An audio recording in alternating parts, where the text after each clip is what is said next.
Okay, this concept is about how to read and understand heating and cooling curves and be able to use them to calculate heats. So a heating and cooling or a cooling curve is a diagram that represents a constant heating or cooling of a substance, and the axes are temperature and time, where time is typically the x-axis and temperature is the y-axis. There are two distinct regions on a cooling or heating curve. They are slants, where the kinetic energy is changing and only one phase is present. And plateaus, or flats, where there are two phases present and the only thing that's changing is the potential energy. So the phase changes occur at the plateaus, two phases are present, and the potential energy changes on the plateaus, right? There is no kinetic energy changing on the plateaus. Kinetic energy only changes on the slants. Okay, so here is a typical heating curve, right? And it usually starts out that the heating curve goes up like a slanted staircase, going upstairs. So you're going up the stairs.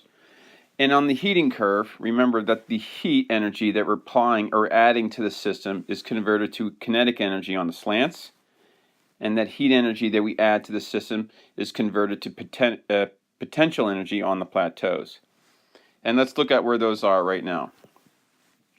So the slants are here, 1 slant, 2 slant, 3 slant, and you notice that there is the solid phase, the liquid phase, and the gaseous phase. So only one phase on slants. Okay, one phase is on the slants. And the other area here that we've talked about is the plateaus, and they are located here and here. And there are two phases on the plateau. Two phases on plateau. Okay, so there you have the basic understanding of what the curve looks like, the basic curve looks like, and what's happening on each one of the little sections of the curve. You have a phase, two phases, phase, two phases, phase, right? And each one of those has different phase or phases associated with, and different energy changes or changing associated with it. So that's about it. So let's just look at one more quick thing on here, and I'm just going to erase most of this stuff.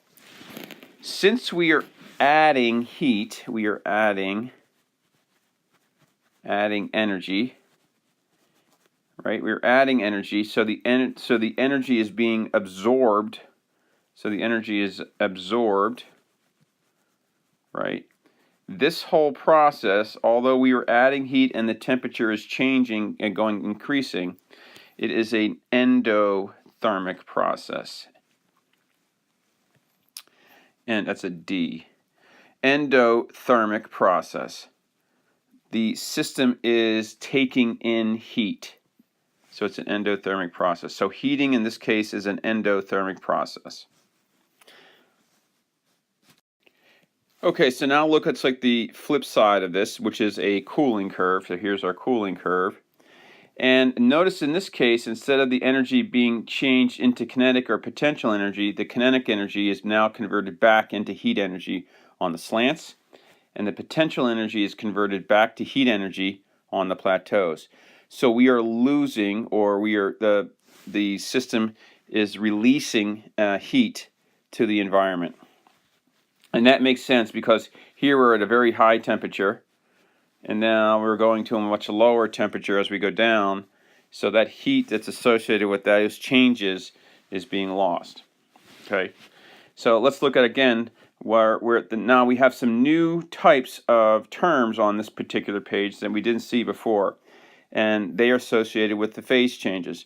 So on the when we were heating and we got to the type when we were boiling the liquid into the vapor, we called that vaporization or boiling. But now when we cool it back down, it's called condensation. So if we're going this way down the curve, it's called condensation, right? So we're condensing the vapor back into liquid.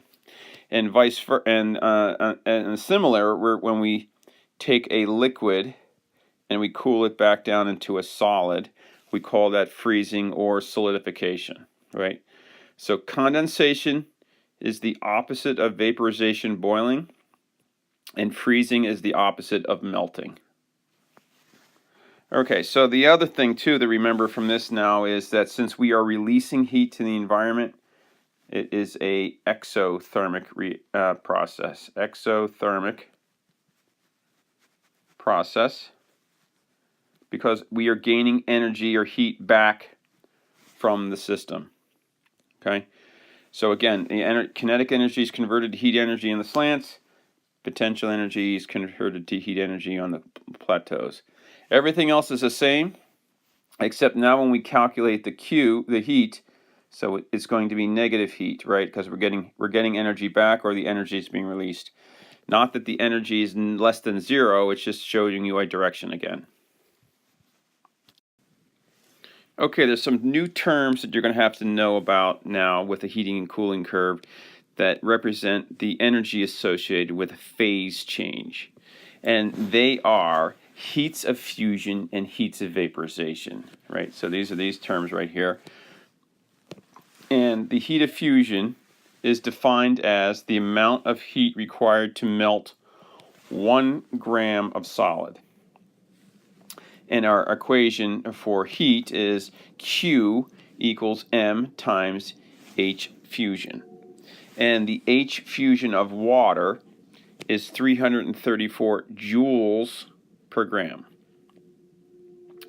And if we melt the water, then the opposite happens when we freeze it, and we get the same numerical value, but it's negative because, again, it's an exothermic process. We're getting that heat back, right?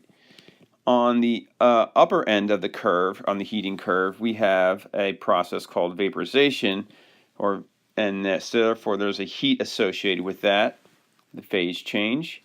And the heat of vaporization is the amount of heat required to vaporize 1 gram of liquid. And here's our general equation again. Q equals M, the mass, times the heat of vaporization. And the vaporization of water is quite a bit higher than the heat of fusion of water, and it's about 7 times more, and it's 2260 joules per gram. And the reason why the heat of vaporization is much higher than the heat of fusion is because it takes more energy to completely remove the forces of attraction of the liquid phase to the gas. The solid to liquid is a less dramatic change in terms of forces of attraction. Right. Remember that the liquid particles and the solid particles are about the same distance apart, right? They're not quite. The liquid particles are a little bit more spread apart than the solid, because because we can't really compress a liquid, and therefore there's not a lot of space in between the molecules. But we have enough room in there for the liquid particles to move around, right?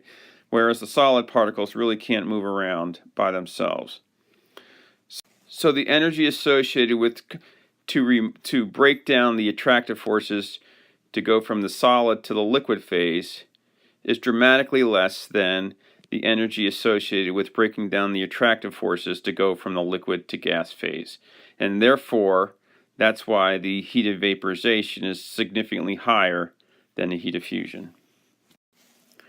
Okay, so how can we use a heating or a cooling curve to calculate how much energy we need to put into the system to do a process of such a, let's say, melting a massive material from a solid and getting it all the way into a gaseous phase? Or vice versa, if we're trying to cool a gaseous phase back into the solid phase. So the way I set it up is twofold. First of all, we need to understand what the process is that what processes we're going to use to going from point A to point B, and then we need to understand which equations and which heats that we're going to use to make the calculations. And then the last process is then we add up all the heats and we get a total. So let's walk through that real quick and how we do that. So the first thing we have to understand is what is our problem. So let's put together a problem real quick.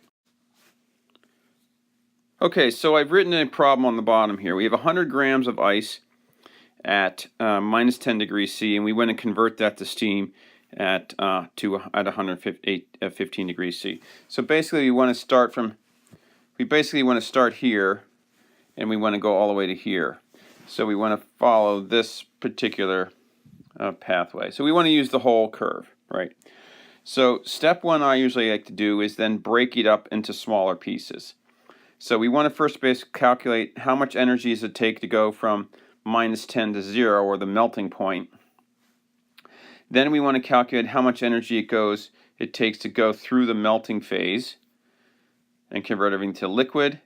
Then we want to convert heat the liquid up to the boiling point. Then the boiling point to when it starts to vaporize, then until it's fully vaporized, and then finally you want to heat the vapor up there. Okay, so now we know what we're trying to do. Let's look at what's the next process we're going to try and do. So I've already broken down in each thing, so I was going to do. So let's just quickly solve one thing, and I'll solve for 2 of them, and then I'll show you how I solve for all of them at the end, right? So let's solve for this one first.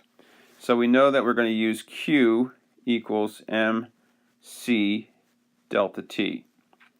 And for the C here, we need to use the specific heat of ice.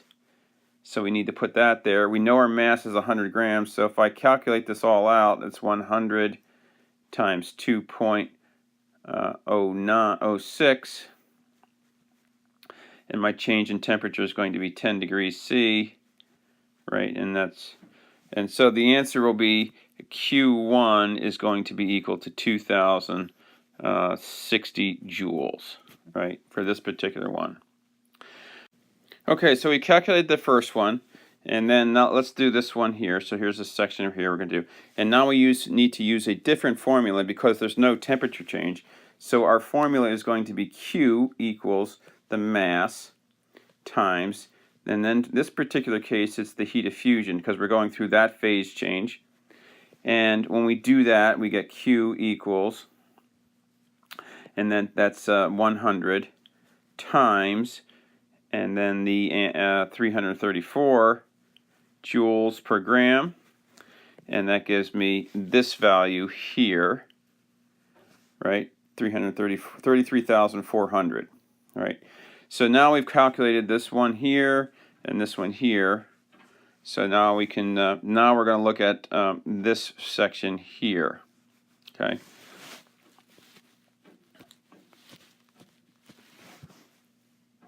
Okay, so now let's look at the section, this one here, real quick.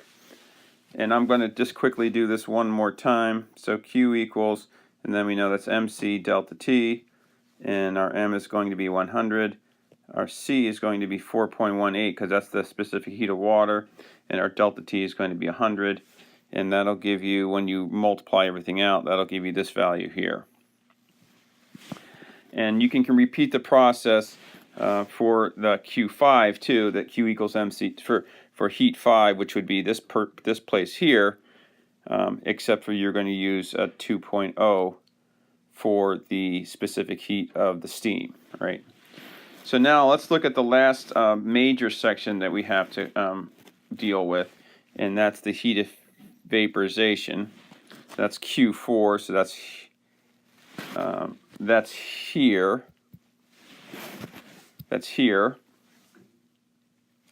and that's going to be Q equals M times the delta H of vape. And when we do that, we're going to get Q4, 226,000 joules. Then the last step is to add all these up, right? All of the sections here. We didn't calculate Q5. You can do that yourself, but that's just basically the MC delta T one, as I said. Then we add this one here, this one together, this one together, and this one together. We add them all up, the heats associated with each one of those steps, and we get 303 kilojoules. So that's how you would solve that particular problem, right? Break it up into smaller pieces. Let me erase some of the stuff. Break it up into smaller pieces. Okay. Break it up into smaller pieces, like here, here, here, here, here. Calculate the heat associated with each one of these, and then just add them up using the proper formula. Remember that the delta H vape is going to go here, and the delta H fusion is going to be for this heat term, and then you're going to use the correct then Q is going to equal MC delta T for all these areas here. Right? So anytime there's a slant, you're going to use Q equals MC delta T. Anytime there's a flat, you're going to use some type of fusion or vaporization delta H, and depending on where you are, right? Okay, then you just add them all up once you do the calculation. So break it down into smaller pieces, add them all up. Now let's say you don't have to do all the pieces of the puzzle, right? Let's say you just have to go from, let's say, a point here to a point here. You still have to go through one phase change and two different heating processes. So this is the heat to solid. So heat to solid. This is heating the liquid, right? And then this is the phase change, right? And I also might ask you just to calculate the heat associated with the phase change. So you might start like here and just have to go to here, and there'd be no temperature change. So the heat associated with that would just be the mass times the delta H for that process. In this case, it would be the delta H vape. Okay, so it's really nothing more difficult than that. It's keeping track of where you are on your curve, calculate the heats for each specific step or process on the curve, and then go from there. Now, the last little thing you have to remember is if this curve were to be a cooling curve, so in other words, if you're starting here and going down the curve this way, right? The heats associated with each one of the processes the heat values associated from each one of the processes is the same as if you were heating it up. So in other words, if you get to calculate across here, since we calculated 226,000 joules, you would also get 226,000 joules back, and because it's coming back, it would be a negative 226,000 joules. The negative, again, only implies that the heat is being released, not that it's less than 0. And again, as you come down the curve here, any heat that you generated should be a negative value because the heat is being released. Right? That's the only difference between the two curves. Going up the curve, the heat's going to be positive calculated. Coming down the curve, the heat is going to be negative. Right? And again, heat is converted to kinetic energy on the slants going up, heating it, and heating energy is converted to potential energy on the flats. So we add heat here, we're changing the kinetic energy. We add heat here, we only change the potential energy. Here, kinetic energy, potential energy, kinetic energy. So hopefully that's helpful on your tutorial, and that's pretty much it, how we solve for these types of equations. Okay, the last three slides are just basically examples of some calculations. And in this particular slide, I'm asking you how much energy is required to vaporize 50 grams of water, then to melt the same amount. So looking for the difference in energy if you were to melt 50 grams of water versus boiling or vaporizing 50 grams of water into gas, right? And so you can see how I set up the equations. Each one of these is the specific heat, the energy associated with the phase change. So that's the H fusion for the melting part, and H vape for the boiling or vaporization phase. 50 grams each times the respective numbers for the heat of fusion and the heat of vaporization, or 334 joules per gram for heat of fusion for water, 2260 joules per gram for heat of vaporization, and you get the different numbers. And you can see that the energy associated, the difference is quite a bit. Now the last two slides are basically a problem that you can work out on your own. And I'm giving you the information here that you need. Don't forget, you can look back at the video if you forgot what the heat of fusion is as far as energy numbers, and heat of vaporization is as far as the numbers. And don't forget that the specific heat of water is 4.184 joules per gram. I'll write that down right here so you have it. It's going to be 4.184 joules per gram degrees C. That equals C of the water. And you can now try to break up each one of these things and solve the problem as it's listed above. And so you should stop the video, solve the problem, and the answer's on the next page. Okay, here's the answer, the solution to the problem on the that I just talked about previously. So you can work it out and see if your numbers match the things here. And I'm going to just help you out a little bit about which one of these phases are for what. So going from A to B is this place, and B to C is here. And this is a C to D, and this is a D to E, and then the last one is E to F. So see how you've done? If you got this right, then it looks like you've mastered the concept. If not, have some more practice at it, make up your own things, and or come find me and we can walk through it together.